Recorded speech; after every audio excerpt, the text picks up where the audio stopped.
Soy el doctor Johnny Robles, soy cirujano cardiotorácico de la ciudad de Saltillo, Coahuila, y hoy vamos a hablar sobre las deformidades de la pared torácica. Dentro de las malformaciones torácicas tenemos dos enfermedades que son las más comunes, el pectus excavatum y el pectus carinatum. De estas, el pectus excavatum va a ser la más común, hasta en el 75% de todas las malformaciones, mientras que en segundo lugar está el pectus carinatum. La incidencia de estas dos enfermedades va a variar. El pectus excavatum va de un paciente con esta malformación por cada 300 a 1000 nacidos vivos, mientras que en el carinatum es un paciente por cada 1500 nacidos. Y también la incidencia va a variar entre hombres y mujeres, siendo más común en los hombres hasta 4 veces más. Bueno, vamos a hablar primero sobre el pectus carinatum. ¿Qué es el pectus carinatum? Es una malformación caracterizada por la protrusión del esternón hacia la parte de adelante, caracterizada por un crecimiento anormal de los cartílagos costales.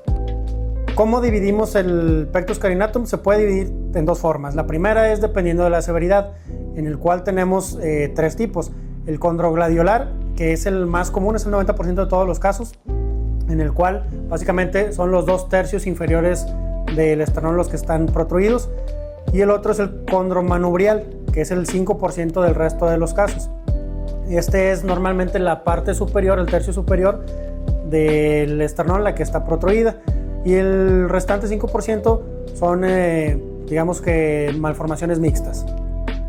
La otra clasificación dependerá de la línea intermamaria. Esa es más sencilla porque nosotros, de acuerdo a la línea intermamaria, la podemos dividir en superior, medio o inferior. ¿Cuáles son los signos o síntomas que presentan los pacientes con pectus carinatum? Pues prácticamente pueden estar asintomáticos. ¿Por qué? Porque no hay una restricción en la pared torácica, no hay un órgano que esté comprimido, como los pulmones o el corazón, realmente están trabajando de forma libre. Hay algunos síntomas que nos puede referir el paciente como dolor en la parte anterior del tórax o dolor en la espalda, y en algunas ocasiones también te pueden referir la sensación de falta de aire. Sin embargo, casi todos cursan asintomáticos y normalmente los que se dan cuenta son los papás. Algo que a lo mejor no se considera como un signo o síntoma estrictamente, pero que sí tienen estos pacientes, es cierta inhibición. Son pacientes retraídos que no quieren participar en actividades físicas como la natación por vergüenza o por miedo al bullying. Pero prácticamente la mayoría de los casos o de los pacientes con pectus carinatum son asintomáticos. Para iniciar el protocolo de estudio de estos pacientes, la radiografía de tórax simple o posterior anterior y lateral no son de mucha utilidad. Realmente el estudio de elección es la tomografía simple de tórax, porque esta nos va a permitir hacer una reconstrucción de todo el tórax, tanto del esternón como las costillas y los cartílagos, en la cual nosotros podemos ir observando y planeando también el procedimiento quirúrgico que se le puede ofrecer a este paciente. Porque como hace ratito que les explicaba los grados o los tipos de pectus carinatum, este estudio de imagen me sirve para planear la cantidad de cartílagos costales que se tienen que resecar durante la cirugía. ¿Cuál es el tratamiento para el pectus carinatum? Hay descritos múltiples tratamientos. El que yo recomiendo y el que yo realizo se llama procedimiento de Ravitch. Precisamente en el año de 1949 fue cuando el doctor Ravitch describió por primera vez este procedimiento. Conforme ha avanzado la tecnología, se ha ido modificando. Entonces realmente el nombre de la técnica que utilizamos actualmente se llama procedimiento de Ravitch modificado, en el cual realizamos una incisión pequeña de unos 7 centímetros en la parte anterior del tórax, y por esa incisión nosotros quitamos los cartílagos que se requieran. Por lo general son los últimos 4 cartílagos de cada lado, y unimos, ya sea con sutura o con material de osteosíntesis, la costilla restante con el esternón.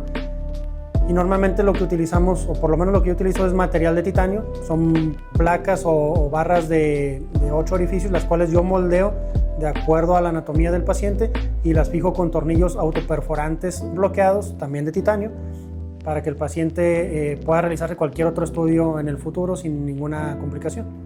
Ahora, hay otros procedimientos que están descritos para este tipo de deformidad, pero no hay tanta evidencia científica de que sirvan. Uno de ellos, pues, es utilizar fajas o corsets que lo que producen es cierta compresión.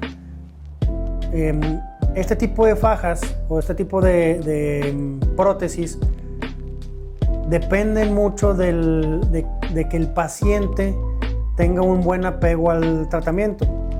Y son tratamientos que duran meses, más de 6 meses, inclusive años, y tienen ciertas complicaciones. En sí, lo que la literatura nos ha mostrado que tiene un peso realmente o evidencia científica es el procedimiento de Ravitch. ¿Qué es el pectus excavatum? Es una malformación en la cual el crecimiento anómalo de los cartílagos costales produce una protrusión, es decir, el esternón se va a hundir, lo cual va a causar una restricción a los órganos intratorácicos.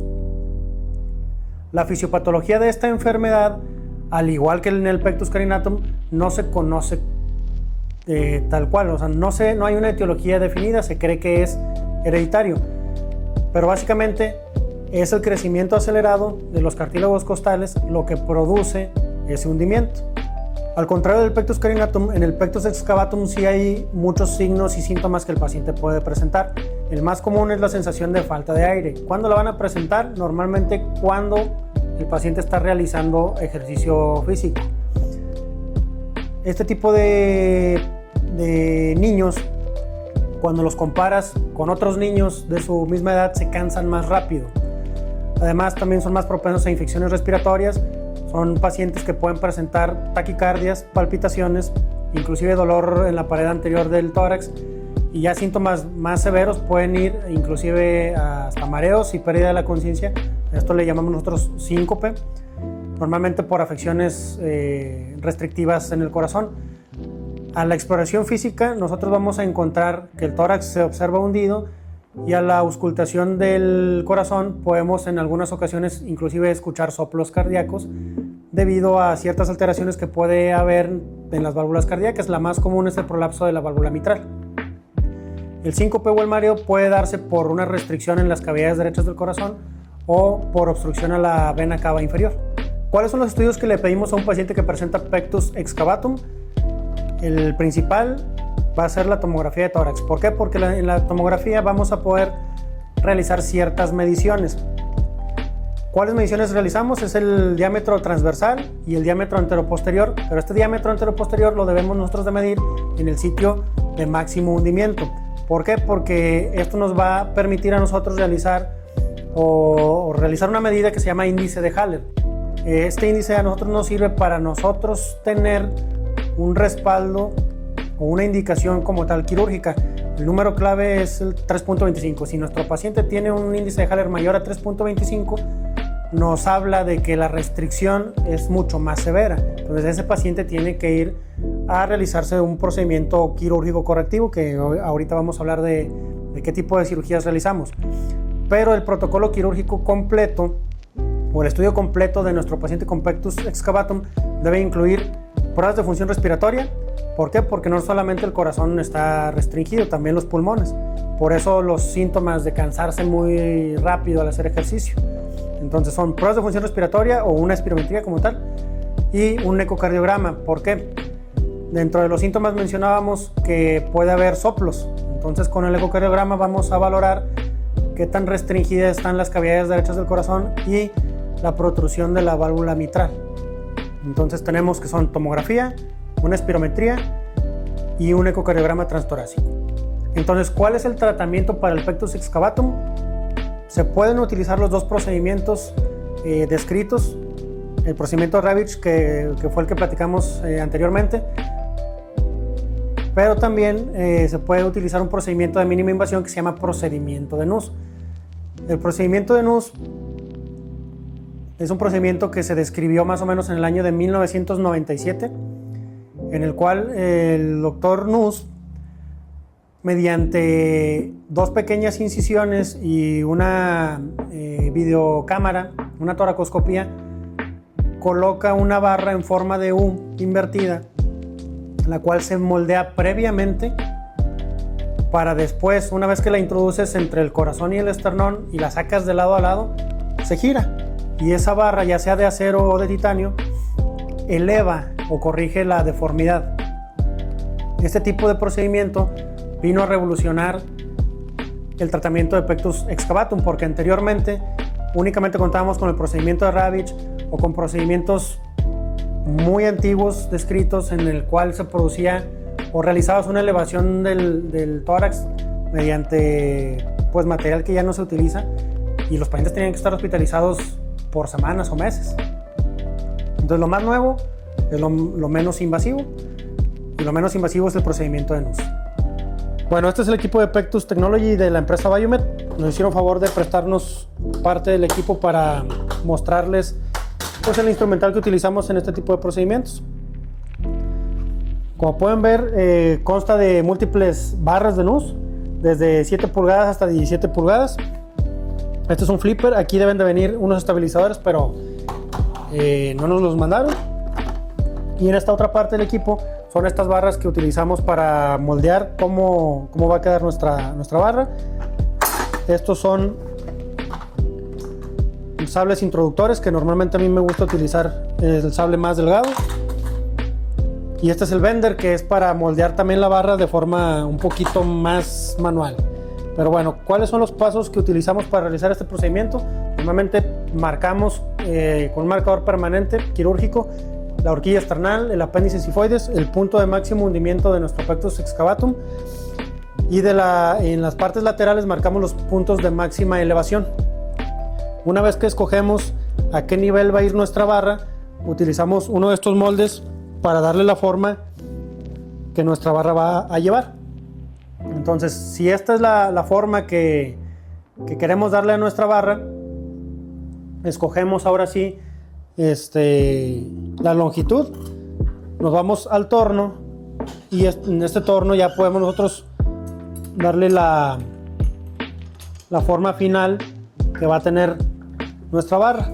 Entonces, suponiendo que esta es la forma definitiva, mediante el sable y siempre con bajo visión directa mediante el toracoscopio, introducimos por esta herida el sable hasta el otro lado, y mediante este orificio vamos, mediante una cinta umbilical o alguna sutura gruesa, a amarrar nuestra barra de NUS para traccionar el sable e introducir nuestra barra, la cual va a quedar de forma invertida.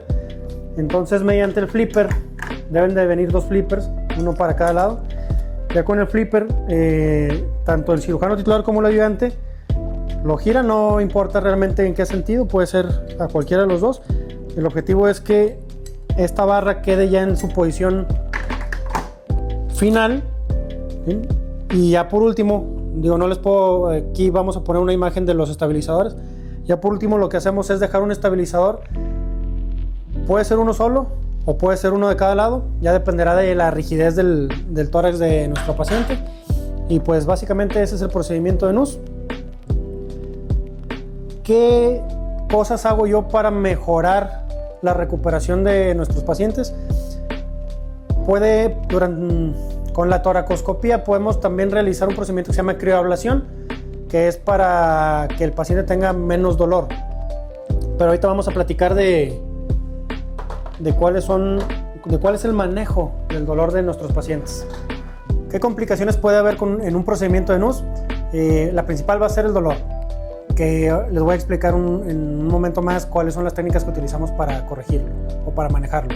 Pero el dolor básicamente crónico es la complicación principal. Puede haber desplazamiento de la barra, puede haber derrame pleural, puede haber hemotórax, que básicamente es sangre dentro de la cavidad pleural, y puede haber infecciones. ¿Qué hacemos para evitar este tipo de complicaciones? Pues siempre estar pegado con nuestro paciente, y posterior a la cirugía siempre tenemos que realizar una radiografía de tórax de control. ¿Cuál es la evolución normal de este tipo de procedimientos? El paciente va a permanecer hospitalizado aproximadamente de 4 a 6 días. Este tiempo se puede acortar dependiendo de qué tan intenso sea el dolor que presente nuestro paciente. Entonces, tenemos varios tipos de manejo. Manejo con medicamentos como AINES, que son los analgésicos convencionales que todo el mundo conocemos, diclofenaco, ketorolaco, metamizol, etc. Manejo con medicamentos para el dolor más fuertes, como son los opioides, como el tramadol o la buprenorfina. Y también manejo por parte de los médicos anestesiólogos como los bloqueos torácicos o el bloqueo peridural, bloqueo de los nervios intercostales, etc. Uno de los procedimientos que a mí me gusta más realizar, porque con ese disminuyes el tiempo de hospitalización y disminuyes inclusive la cantidad de opioides que le das a los pacientes, es realizar la crioablación. La crioablación de los nervios intercostales la realizamos mediante toracoscopía de forma bilateral, en el cual congelamos los nervios desde el tercero hasta el noveno espacio intercostal, y con esto mejoras la recuperación del paciente y hasta por un mes. ¿Por qué? Porque esa analgesia más o menos es lo que dura, un mes. Posterior a pasar este mes, el paciente prácticamente ya no va a tener dolor, va a poder hacer sus actividades normales. Lo que recomiendo es que no vayan a la escuela o que tengan reposo en casa por 3 a 4 semanas y que empiecen a realizar sus actividades físicas de mayor intensidad posterior a este mes, pero sin excederse. Ya después de los 6 meses pueden realizar ejercicio de forma más extenuante. Sin embargo, el paciente tiene que evitar sí o sí ejercicios o deportes de contacto mínimo por un año. Finalmente, les quiero mencionar que no todos los pacientes van a presentar signos y síntomas físicos. Algunos pacientes pueden estar asintomáticos para presentar ciertas afecciones emocionales. Este tipo de procedimientos nos ayudan, tanto el procedimiento de NUS como el de Ravitch, a corregir signos y síntomas físicos, pero también ayudan a mejorar la calidad de vida de forma integral en nuestros pacientes. Entonces recuerda que si tú tienes una malformación de este tipo o tus hijos tienen una malformación de este tipo, pueden contactar a un cirujano cardiotorácico que les ayude a valorar su caso en específico y les ofrezca el mejor tratamiento de acuerdo a la malformación específica que presenten.